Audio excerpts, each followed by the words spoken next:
Hey guys, I'm going to be doing a quick video showing you how to make the Xpades charm bracelet using the handheld loom. This is a design created by Loom Nadine. She's on Instagram and YouTube. I will have it linked down below. Please check her page out. Her original hook version of this is on there, and I'm really excited that she's allowing me to do the handheld loom version. It only takes about 30 to 35 bands depending on your wrist size. You need one C-clip, your hook, and like I said, a handheld loom. To make this bracelet, you're going to need one of the Rainbowloom handheld looms, like one of these. If you use this one, you will be able to make the entire half of the single chain as it's on the loom.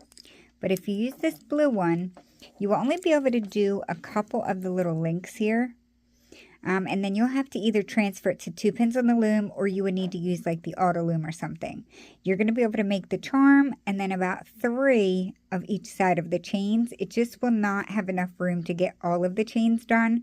So just be aware of that. I'm actually going to use this one, and then you can add more chains on at the end. So what we're going to do first is choose the very center color, and that's going to be where the black is in the middle. I'm going to use dark purple. We're going to twist the first one on like a figure 8. And then we're going to just apply 2 more of that same color right on top. Like that. We're now going to loop up that bottom cap band on both sides. And some of you may even be able to just do this with your fingers. My nails kind of get in the way to do that. So push that down. We're going to act like the bottom purple isn't even there. So we're just going to ignore that. I'm going to separate it like that. So we're only going to worry about this purple band. We're going to ignore the bottom one. So now we're going to grab our Xpades color, and that's going to be the orange bands. We're going to apply them one at a time. So the first one, we're just going to apply. And now we're going to want to pull down a little bit on the right side. So like this. You want it on a little bit of an angle. We just need a little room at the top because we're going to grab the second band on the left. And we're going to bring it over and put it on top on the right. Like that. Now we're just going to go ahead and loop up the second band. Like so. Push that down a little. And now we're going to grab that purple from the right, and we're going to apply it back over here on the left. Just make sure you get it around both of them. So we're going to do that again, but for the opposite side. So apply an orange. You're going to want to bring it down just a little on the left to give us some room on top. You're going to grab the second purple, or the second band, which is my purple on the right. Bring it over and sit it on the left, on top, like so. And once again, we're going to loop the second band down, and this time it will be on the left right here. If you have to turn your hand loom around to make it more comfortable, you can. But that's what it should look like. Now we're going to bring that top purple back over to the right. And reattach. Like so. We're now going to start adding on a couple of our single chains. The very first one does have to be looped a little different. So this is the first one for this half. We need to do an inverted stitch. That means we need to go inside the second band. I'm going to turn it a little bit here. So you're going to use your hook, and you're going to push the second band like that. We're only grabbing the orange, which is the third band down, and looping that up. We're going to do the same on the left side. So you're going to use your hook and kind of push it in. Push the second band out so that you can grab the third and loop it up. So it should look like that. And we are now going to ignore the 2 bottom purples, and we're going to just keep adding some single chain bands on. So this is where I meant you can only fit so many on here before you run out of room. So I'm going to do a couple, and then I'll C-clip it off. So now you're just going to add a band and loop this second band up. So for it to fit your wrist, you would probably need about, it can range depending on your wrist size, but maybe 14 or 15 per side. So right now you would need about 15 for this side right here. But again, they will not all fit on this little blue one. If you're using one like this, you will be able to just keep pushing it down. Even if it smushes together, it will be fine. But if you're using the one like I'm using, You will have to C-clip it off and then finish it off at the end, whether you reapply it to 2 pins on the loom or the auto loom, which is very quick. That's what I've been doing. So I've only did, I think, 2 or 3. I'm going to do 1 more and then I'm going to C-clip it. And remember, we're just flipping the second band up because this is a single chain, not a fishtail.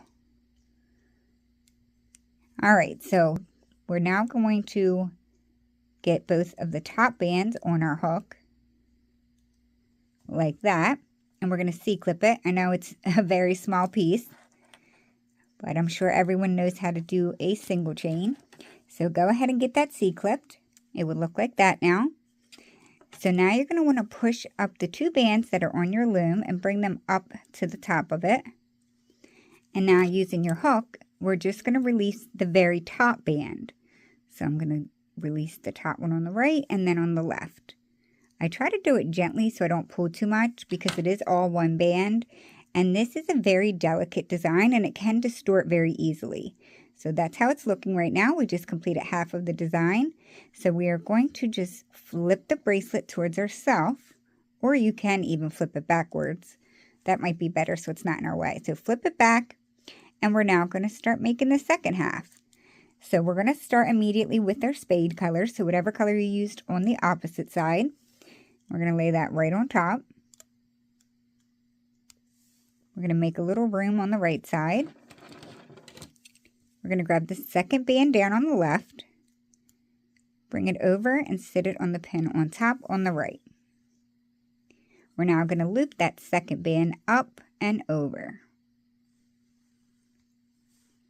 After you loop it up, push it down because you don't want to lose anything. And now we're going to transfer this top purple band back to the left and reattach it. Grab one more orange. You're going to want to push it down a little on the left so we have room. We're going to grab the bottom purple on the right and bring it over and attach it on the top left, like that. And we're now going to loop the second band down, up and over. I'm going to actually turn it towards myself so I could see a little better. There we go. So we're going to loop that up. Push it down a little. Grab the top purple and bring it back to the right and reattach. Like so. So now this is where we're going to start doing our single chain bands. The first one is always looped a little different, so we're going to place that first one on. We're going to do an inverted stitch, so we're going to go inside the second band, grab the third, and loop it up. We will repeat on the left, so we're going to go inside the second, grab the third, and loop it up. Push it down some. And now you're just going to continue growing your single chain. So I did a total of 4 on the other side, so that's what I'm going to do on this side. So I have 3 more to add. So you're going to add that on and you're going to loop the second band up. Remember, we're ignoring the very bottom band. So I'm just going to do 2 more really quick. And just so you know, when we did the first half, we did have 2 bands sitting down here. But for this half, there's only 1. I just didn't want you thinking you did anything wrong.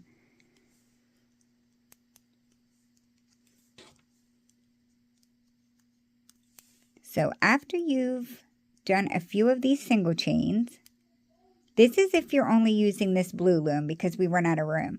So after you've done a couple of them, get it on your hook, the top band on your hook, and you're going to C-clip that. So you would need another C-clip. I apologize. I told you you only needed 1.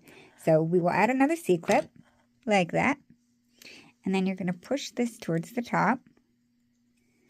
And then using your hook, gently remove each side. Like I said, don't pull too hard because you don't want to distort the design. And then you can take it off and gently pull on it. It's a very delicate little charm, so you don't want to go tugging too much or it can distort it. If your chain down here is not laying correct, you see how it's not laying right there? My chain should be laying straight like that. Once you have it clipped together, it will be better. But I just wanted to say that because I thought I did something wrong one of the times and my chain was just laying funny. So as you can see, that is not big enough to fit on our wrist. So what you would do now is either grab the loom or your auto loom, you would open your C-clip up, attach that on, and you would just keep making your single chain on each half until it's long enough to fit your wrist. But today's tutorial was just focusing on this adorable little charm called the Spade Charm Bracelet, which once again was created by Loom Nadine on YouTube and Instagram. So a big thank you to her. I hope you guys like this super cute charm. I know it's a very fast tutorial, but I thought it was perfect for a little Halloween charm. So thank you guys so much for watching. Don't forget to check out Nadine's channel, and I will see you all very soon at my next tutorial. Thanks, guys. Bye.